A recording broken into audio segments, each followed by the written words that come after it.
Indian air line جس کی ایک پرواز نیو دہلی جو انڈین کیپٹل ہے اسے سری نگر جانے کے لیے اڑان بھرتی ہے. شدید ہوائیں یالہ باری ہو رہی تھی. 45 منٹ تک جہاز ہوا کے اندر ہچکولے کھاتا رہا کہ لرز کر رہ گئے. اس کے اندر جو لوگ ہیں ان کو لگ رہا ہے کہ شاید وہ بچ نہیں پائیں گے. پائلٹ نے پوری صورتحال کو آبزرو کیا. قریب ترین جو ایک ایئرپورٹ بن رہا تھا وہ لاہور پاکستان کا علامہ اقبال انٹرنیشنل ایئرپورٹ تھا. تو اسے جناب ریکویسٹ کی ایئر ٹریفک کنٹرول سے کہ جناب مہربانی کریں ہمیں لینڈ کرنے دیں. 227 مسافر ہمارے ساتھ سوار ہیں.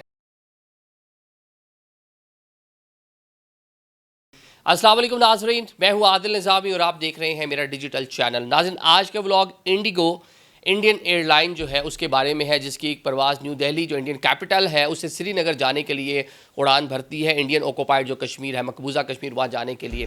تو دوران پرواز جہاز کو خاصی ٹربولنس کا سامنا کرنا پڑتا ہے. اتنی ٹربولنس اس کی ریزن یہ تھی کہ شدید ہوائیں تھیں، ہیل اسٹارم تھا اور یالہ باری ہو رہی تھی. 45 منٹ تک جہاز ہوا کے اندر ہچکولے کھاتا رہا، مطلب کہ لرز کر رہ گئے. اس کے اندر جو لوگ ہیں، یہ کچھ تصاویر ہم آپ کو دکھا رہے ہیں جس میں لوگوں کی آپ مطلب اگر آڈیو بھی ساتھ ہو تو آپ چیخو پکار بھی سن سکتے ہیں. کس طرح لوگ بیچ میں پینک ہیں، چیخ رہے ہیں اور مطلب ان کو لگ رہا ہے کہ شاید وہ بچ نہیں پائیں گے. پائلٹ نے پوری صورتحال کو آبزرو کیا، دیکھا دائیں بائیں کا موسم. جو امرتسر کے اوپر سے جہاز گزر رہا تھا، جو اس کی ڈیسٹینیشن سے سری نگر، تھرو آؤٹ اس رستے تک حالات اسی نوعیت کے تھے. تو اسے دیکھا قریب ترین جو ایک ایئرپورٹ بن رہا تھا وہ لاہور پاکستان کا علامہ اقبال انٹرنیشنل ایئرپورٹ تھا. تو اسے جناب ریکویسٹ کی ایئر ٹریفک کنٹرول سے کہ جناب مہربانی کریں ہمیں لینڈ کرنے دیں. 227 مسافر ہمارے ساتھ سوار ہیں تو ہم لینڈ کر جاتے ہیں. آل دو فلائٹ آپریشن بند ہے، آل دو انڈیا نے جو جارحیت کی ہے ایک فالس فلیگ آپریشن سندور اور کبھی کیا، جس کے بعد ہم نے جناب 23 اپریل سے ان کا جو فلائٹ آپریشن ہے پاکستان کے اوپر سے جو جاتے تھے وہ ہم نے اس کو معطل کر رکھا ہے کہ آپ نے ہماری فضائی حدود استعمال نہیں کرنی. لیکن یہاں پہ انسانی ہمدردی، 227 عام لوگ سوار ہیں، وہ سارے کے سارے عوامل کار فرما تھے. لیکن پھر بھی جو ایئر ٹریفک کنٹرولر تھا اس نے کہا نہیں جی تھینک یو سو مچ، ہم نے آپ کی ایئر اسپیس بند کی ہوئی ہے تو لہٰذا مہربانی کر کے پاکستان کی جانب نہ آئیں. اب اس کے اندر ایک اور بھی چیز ہے، وہ ایک مکاری، ایک دو نمبری. جس ٹائم یہ پورا واقعہ ہو رہا ہے اسے کچھ گھنٹے پہلے یا اس کے کچھ گھنٹے بعد تک مودی سرکار، ان کی جو لیڈرشپ ہے پاکستان کے بارے میں طرح طرح کی مطلب بکواسیات کر رہے ہیں، دھمکیاں دے رہے ہیں. تو اس ٹائم ہم کسی بھی قسم کی اس طرح کی کوئی چیز افورڈ نہیں کر سکتے کہ آپ کا کوئی مکاری یا کوئی دو نمبری، کیونکہ جب آپ چھپ کر بھی آتے ہیں تو ہم آپ کو مارتے ہیں. جب بھی آپ آئے ہم نے آپ کو جواب دے دیا. لیکن اس بار یہ فیصلہ کیا گیا کہ نہیں جی آپ کو نہیں آنے دیا جائے گا، آپ کا جو بے شک وہ سویلین لوگ شامل ہیں آپ جائیں. تو جہاز نے کیا کیا جناب، بڑی مشکل سے اس نے جو اپنے لینڈنگ کی جانب جو اس کا ڈیسٹینیشن تھا سری نگر، اپنی اڑان کو جاری رکھا. لیکن جہاز کے اوپر اتنا زیادہ کہہ لیں کہ ڈیمیج ہے. یہ آپ ذرا دیکھیں تصاویر میں کہ جہاز کی جو نوز ہے اس کی کیا حالت ہے. مطلب پورا وہ جس طرح انڈے کو نہیں ہم چھیلتے، انڈا اور اس کو مطلب چھیلتے ہیں، کریکس پڑ جاتے ہیں، اسی نوعیت کے کریک آپ کو نظر آئیں گے. جہاز کو گراؤنڈ کر دیا گیا. لیکن چلیں سویلین لوگ اس میں سوار تھے، جس میں جو ان کی کانگریس پارٹی ہے اس کے 5 رہنما بھی جو پولیٹیشین ہیں وہ بھی سوار تھے.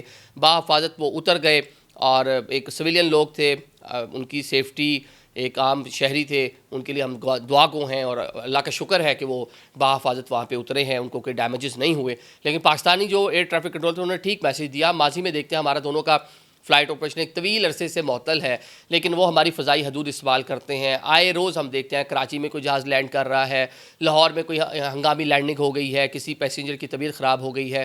کیونکہ ان کا جتنا بھی یورپ کے لیے، امریکہ کے لیے، مڈل ایسٹ کے لیے فلائٹ آپریشن ہے وہ سارا پاکستانی فضائی حدود کو استعمال کر کے ہو رہا تھا. اب 23 تاریخ کے بعد سے، 23 اپریل کے بعد سے تقریباً ایک ماہ سے زیادہ ٹائم، آج بلکہ 23-24 ہو گئی، تو ایک ماہ ہو چکا ہے. تو ابھی تک جو انڈینز ہیں ان کو جو نقصان پہنچا ہے وہ پاکستانی روپیز میں 8 ارب روپے ہے.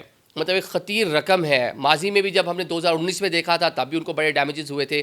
ابھی بھی ان کی جو ایئر لائن ان کے سالانہ کم از کم ہمیں جو اس کا نقصان ہوگا وہ 50 کروڑ USD ہوگا.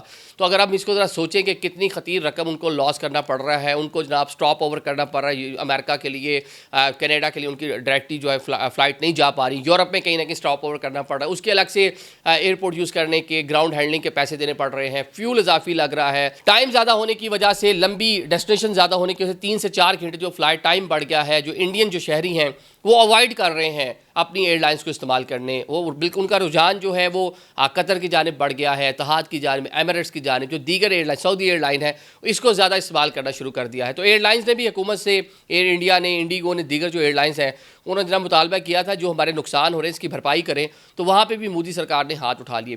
اگر یہ صورتحال یوں ہی چلتی رہتی ہے تو یہ اتنا بڑا لاس ہوگا انڈین جو ایئر لائن انڈسٹری ہے اس کے لیے کہ نہ پوچھے، اس کی بھرپائی کرنا بہت زیادہ مشکل ہو جائے گا۔ اچھا، جب یہ نیوز ہم دیکھ رہے تھے تو لوگوں نے اس کے نیچے خاصے تبصرے کر رکھے ہیں، بہت سارے کمنٹس بھی ہمیں دکھائی دیے۔ ایک کمنٹ ہم آپ کو پڑھ کے سناتے ہیں۔ ایک صاحب ہیں، وہ کہتے ہیں جناب لاہور پورٹ جو ہے وہ تو آپ نے تباہ کر دی تھی انڈینز نے کچھ دن پہلے ہی، اور جناب تو پھر آپ نے جہاز کدھر لینڈ کرنا تھا؟ وہاں پہ آپ نے ایئرپورٹ ہمارا تباہ کر دیا تھا، پورٹ ہماری تباہ کر دی تھی، وہاں تو کھنڈرات ہیں، وہاں تو بچا ہی کچھ نہیں، آپ کا میڈیا بتا رہا تھا ڈسٹرائے کر دیا تھا آپ نے سب کچھ۔ تو آپ کے جو پائلٹ صاحب تھے وہ کون سے ایئر ٹریفک کنٹرول سے رابطہ کرنا چاہ رہے تھے؟ ایک اور صاحب ہیں، انہوں نے کہا جناب کیوں ایسا نہیں کیا گیا کہ لاہور کا ہی ایئرپورٹ آپ INS وکرانت جو ہے اس پہ جا کے لینڈ کر جاتے، وہ بھی تو آپ کا بحیرہ عرب میں کہیں نہ کہیں گھوم ہی رہا تھا۔ اچھا، پھر اور بھی لوگوں نے کہا جناب اس پلین کے اندر وہ جو ارناب گوسوامی ہیں وہ موجود تھے، اور ساتھ میں جناب وہ جو ایک جنرل بخشی ہیں وہ اس کے اندر جو ہے وہ فلائی کر رہے تھے، دیٹس وائی ہم نے اس کو اجازت نہیں دی۔ تو اس طرح کے خاصے تبصرے جو ہیں وہ اس کے اوپر دیکھنے کو مل رہے ہیں، لیکن اوور آل ایک کہہ لیں کہ ایک انسانی ٹریجڈی ہو سکتی تھی، ایک قیمتی انسانی جو جانیں ہیں، 227 لوگ اس کے اندر سوار تھے، وہ ہو سکتے تھے۔ اور لیکن اب جو انڈین سرکار ہے اس کا جو رویہ ہے، کل بھی مودی کھڑے ہو کر فرما رہے تھے رحیم یار خان کی ہم نے جو رن وے ہے، جو ایئرپورٹ ہے، ہم نے ڈسٹرائے کر دیا۔ تو ایک طرف ہمارے ایئرپورٹ ڈسٹرائے کر رہے ہیں، دوسری سائڈ پہ آپ ہم سے رحم کی اپیلیں کر رہے ہیں کہ ہم آپ اپنی ایئرپورٹ پہ، اپنی رن وے پہ آپ کا جہاز لینڈ کرنے دیں۔ لیکن آن دا ادر سائڈ مجھے سمپتیز بھی ہیں ان پیسنجرز کے لیے جو سویلین اپنے گھروں کو، اپنے کام کاج کو یا کسی بھی پلان کے ساتھ جا رہے ہوں گے۔ تو یہ جناب 227 مسافر آپ یہ کہتے ہیں کہ بال بچ کے، تو یہ بھیجا نہیں ہوگا۔ Thank you so much.